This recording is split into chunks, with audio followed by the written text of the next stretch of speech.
इतिहास में एक पुराना कहावत है, रोम जल रहा था और नीरो बंसी बजा रहा था। बात कर रहे हैं हम बिहार में माननीय मुख्यमंत्री नीतीश कुमार जी की। बिहार में अपराध बढ़ते जा रहे हैं। प्रॉपर्टी डीलर का अपहरण किया जाता है मुजफ्फरपुर में, गाड़ी पे उसको लादा जाता है और उसको मार दिया जाता है पीटते पीटते, और उसके लाश को फेंक दिया जाता है। इतना ही नहीं, जहाँ कहीं भी आप सुनेंगे कभी ज़मीन के विवाद में हत्या हो जा रही है एक ही परिवार के दो लोगों को, तो कभी पुलिस लाइन पे एक ही परिवार के 5-5 लोगों की हत्या हो जाती है। और इतना ही पे यदि बात रुक जाती तो काम चल जाता। इसके बाद भी जो पुलिस प्रशासन है लापरवाही बरत रहा है और अपराध बिहार में कंट्रोल नहीं हो पा रहे हैं। पटना में भाजपा नेता की गोली मारकर हत्या कर दी जाती है। कब कौन किसके साथ क्या हो जाए इसका कोई ठीक नहीं है। इतना ही नहीं, भ्रष्टाचार के मामले भी एक से बढ़ के एक आ रहे हैं। अभी ज़मीन का सर्वे चल रहा है, सर्वे का काम शुरू हो रहा है। पेपर कहाँ से आएगा, नहीं आएगा। ब्लॉक में इससे पहले जब इतना ज़्यादा डिमांड नहीं था लोगों का, तब तो काम कैसे कैसे होते थे। प्रखंड कार्यालय में अब जो पेपर सब लोग निकालना शुरू करेंगे सर्वे के लिए उपस्थित करने के लिए, ऐसे में क्या कर्मचारियों का जो वहाँ पे व्यवहार रहेगा वह लोगों के लिए फ़ायदेमंद रहेगा या लोगों के अनुकूल रहेगा, इस बात की गारंटी कौन देगा।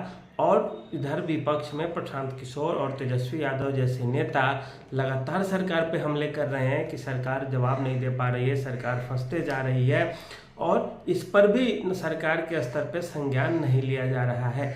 अभी मुख्यमंत्री नीतीश कुमार जी के पास जीतन राम मांझी, भाजपा, जदयू और लोजपा जैसी पार्टियों का समर्थन है विधानसभा में, लेकिन इस सब चीज़ के बावजूद यदि सवाल भ्रष्टाचार पे किया जाए, सवाल यदि शराबबंदी को लेकर किए जाए, सवाल यदि अब बढ़ते अपराध को लेकर किए जाए, तो सरकार के तरफ से जवाब कौन देगा और क्या सरकार ये जवाब दे पाएगी, वो भी खास करके ऐसे वक्त में जब ठीक अगले वर्ष चुनाव होने हैं।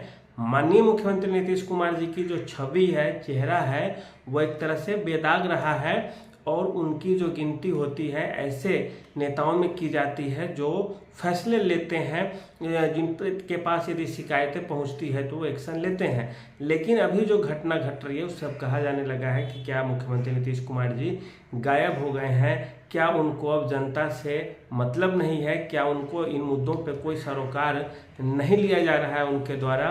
तो इस तरह की तमाम जो मांगे हैं लोगों की, वो खुद में एक बड़ी बेचैनी बढ़ाने वाली है सरकार के लिए। मान लेते हैं कि मुख्यमंत्री जदयू के हैं, लेकिन यदि उनकी जो बदनामी बढ़ेगी, उनका गलत प्रचार होगा कि वो एक्शन नहीं ले रहे हैं, कार्य उनके क्षेत्र में नहीं हो रहा है ठीक से, तो इसका नुकसान भाजपा को भी होगा, लोजपा को भी होगा, जीतन राम मांझी की हिंदुस्तानी आवाम मोर्चा जो है उसको भी होगा नुकसान। तो इस तरह से आप देखें तो मुख्यमंत्री जी को अभी भी संज्ञान लेने चाहिए। जैसे अभी सर्वे का काम चल रहा है तो उसमें सीओ के स्तर पे घूसखोरी ज़्यादा ना हो जाए, 1500, 2000, 2500, 3000 रुपये न दिए जाने लगे उनको।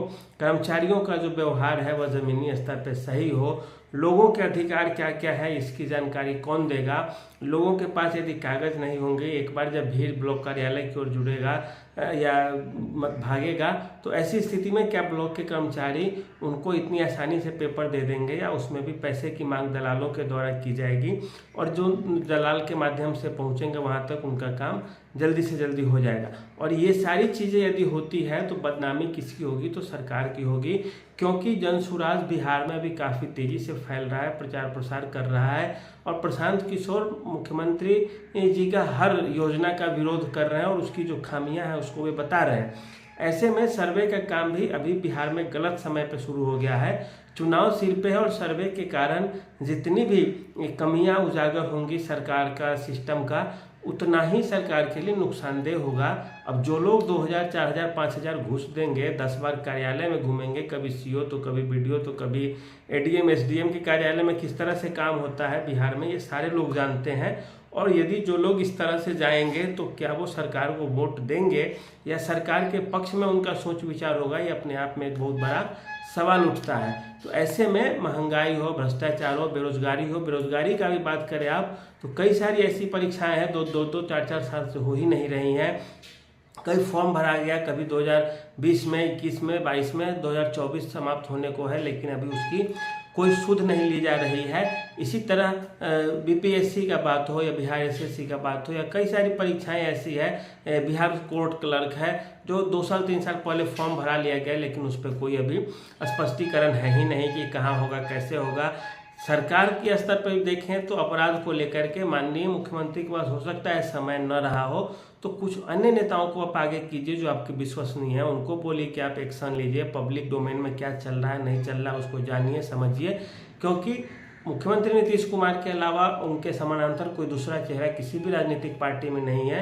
राजद को लोग भ्रष्टाचार की निगाह से ही देखते हैं, जनसुराज के पास कोई अभी दाग नहीं है, इस कारण उसके द्वारा जो कहा जा रहा है उसे एक अच्छे सेंस में लिया जा रहा है। लेकिन इन सब चीज़ के बावजूद मुख्यमंत्री यदि खुद अपनी पैर पे कुल्हाड़ी मारते हैं, संज्ञान नहीं लेते हैं, इसका कारणों पर ध्यान नहीं देते हैं, तो इसमें कोई दो राय नहीं कि जदयू सीधे सीधे चुनाव हारने के करीब पहुंच जाएगी।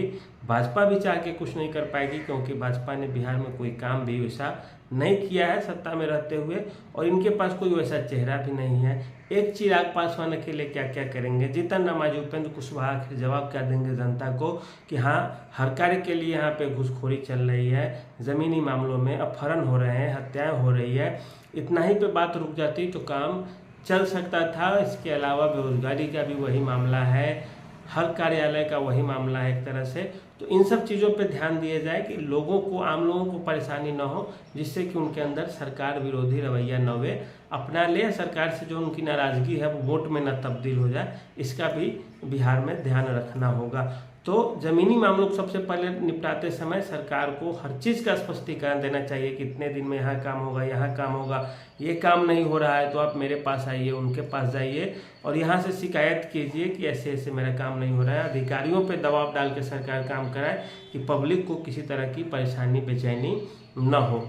तो एक एक जो मामला है छोटा छोटा जो अंचल से निपट सकता है उसके लिए ज़िला में दौड़ना होता है, ज़िला में जो निपट सकता था उसके लिए कोर्ट में दौड़ रहे हैं लोग, और वहाँ भी जो नहीं निपट रहा है उसके लिए गोली बम चल जाते हैं। तो इन सब चीज़ को देख के सरकार को कोशिश करनी चाहिए, बचनी चाहिए, इससे लोगों को सुविधाएं मिलनी चाहिए समय से, तभी जा कर के सरकार या कोई भी एजेंसी जनता के बीच में एक अच्छे छवि के साथ जा सकती है। तो आज के लिए इतना ही, धन्यवाद।